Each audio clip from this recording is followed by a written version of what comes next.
and we're getting some more inputs on this story. Now, the Maharashtra Congress Core Committee has called a meeting at 11:30 a.m. today. Now, this meeting is to discuss the leader of opposition issue in Maharashtra.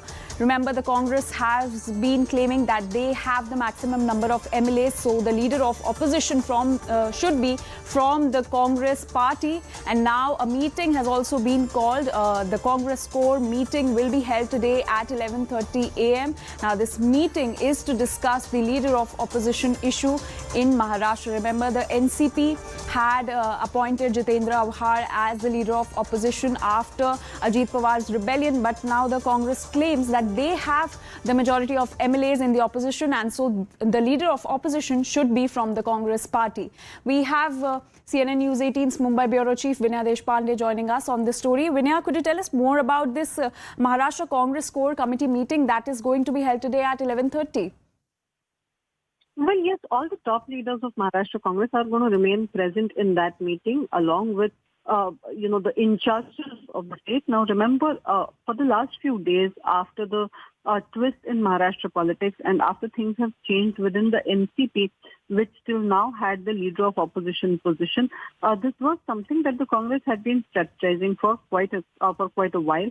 Now that dust seems to have settled, and now that it seems very clear that the tussle between the uncle and the nephew for the control of NCP will be a long-drawn battle. It is quite clear now that on the floor of the House in the Maharashtra Assembly, it will be the Congress which will be the largest opposition party.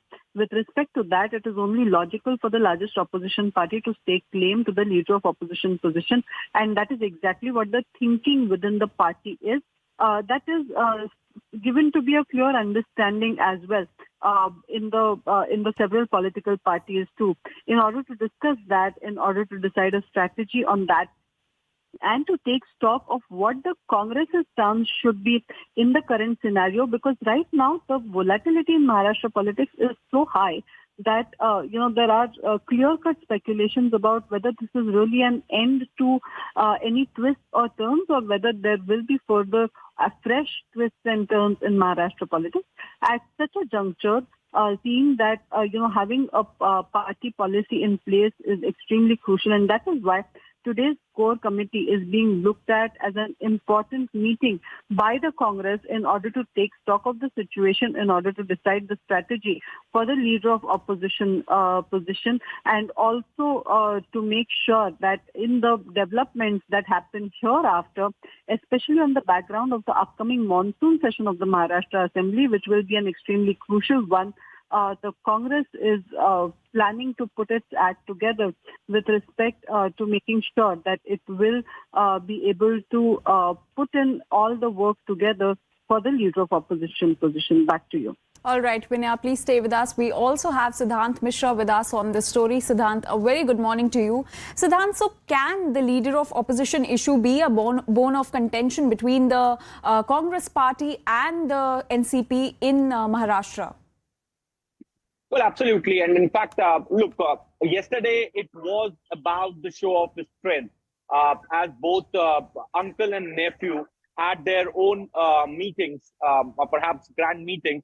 And in fact, there was a show of strength in which Ajit Pawar did manage to have the support of MLAs with him. This time around, or perhaps today, Sharad Pawar is going to come to Delhi, and he will be taking meeting with the national executive. Now, remember, the petition which has been filed by Ajit Pawar at Election Commission's office says that on 30th of June, there was a working committee meeting in which Ajit Pawar was elected as a party president, and that particular affidavit has been submitted to the Election Commission with the support of 40 members. Now, if Ajit Pawar has to evade defection, then for that he needs support of 36 MLAs. He has already submitted affidavit to Election Commission that he enjoys support of 40 MLAs. Now it is very difficult for Mr. Pawar to perhaps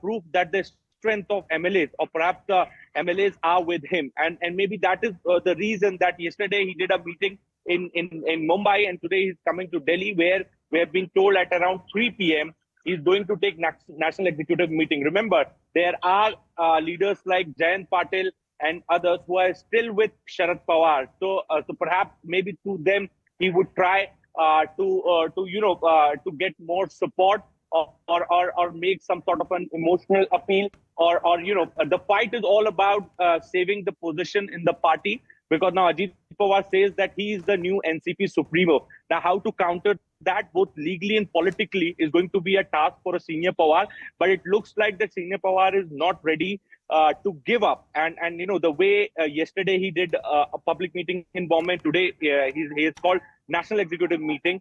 It would be interesting to see that how Ajit Pawar camp would react to it. That since he has already declared that Sharad Pawar is not an NCP Supremo anymore, then in what capacity he's calling the national executive meeting, and it would be interesting to see that how Ajit Pawar is going to react to it, or perhaps his camp is going to react to the meeting which is scheduled to take place today in the national capital. Back to you. All right, Siddhant. Now let's listen into some political reactions on this story. तर भाजपमध्ये 75 वर्षांनंतर retire केलं जातं. अडवाणींची उदाहरण घ्या, मुरली मनोहर जोशींचं उदाहरण घ्या, कुणाचंही उदाहरण घ्या. त्याच्यानंतरच्या काळामध्ये आता नवीन पिढी पुढे येते. तुम्ही आशीर्वाद द्या ना. चुकलं तर सांगा ना, अजित तुझं हे चुकलं. कुणा करता चाललं हे? कशा करता चाललं हे? का अशा प्रकारचं चित्र राज्यामध्ये निर्माण केलं जातं? काय आम्ही कुणाच्या पोटी जन्माला आलो नाही, ही चूक आहे आमची. मित्रांनो, आता जर वय जास्त झालं, 82 झालं, 83 झालं, तुम्ही कधी थांबणार आहात का नाही? तुम्ही आशीर्वाद द्या ना. त्याच्या संदर्भामध्ये आम्हाला वाटतं तुम्ही शतायुष्य व्हावं. की काही लोकांचं म्हणणं आहे की काही लोकांचं वय झालंय, त्याच्यामुळे त्यांनी फक्त आशीर्वाद द्यावे. का बरं आशीर्वाद द्यावे? रतन टाटा साहेबांपेक्षा 3 वर्षांनी मोठे आहेत. आजही टाटा ग्रुप पोट तिरकीनी लढतात, आणि सगळ्यात मोठा कुठला ग्रुप आहे आज देशात? टाटा ग्रुप आहे. त्याच्यानंतर सिरम इन्स्टिट्यूट घेतलं का नाही इंजेक्शन? सायरस पुनावालाचं वय काय? 84. साहेबांचे आणि पाटील काकांचे वयाचे आहेत. एका वर्गात होते सगळे. किती? 84. त्याच्यानंतर अमिताभ बच्चन, किती वय? 82. आज कुठली जाहिरात लागताना सगळ्यात पॉप्युलर नाम कोण आहे? अमिताभ बच्चन. वय किती? 82. त्याच्यानंतर इंग्रजीवाल्यांना माहिती आहे वॉरेन बफेट. अरे सबसे देखो तो फारूक अब्दुल्ला साहेबांपेक्षा 3 वर्षांनी मोठे आहेत. मला विचारलं, अरे क्या हो रहा है एनसीपी में? मतलब अंकल ऐसे ऐसे हो रहा है. अरे लड़ मैं तो शरद से 3 साल बड़ा हूं, मैं लड़ रहा हूं, शरद को बोल मेरे तरह तू भी लड़ ले. अरे एजीचा नंबर जिद्द पाहिजे. आशीर्वाद तर आहेतच, पण आपल्या वडिलांना म्हणायचं की तुम्ही घरी बसा आणि आशीर्वाद घ्या.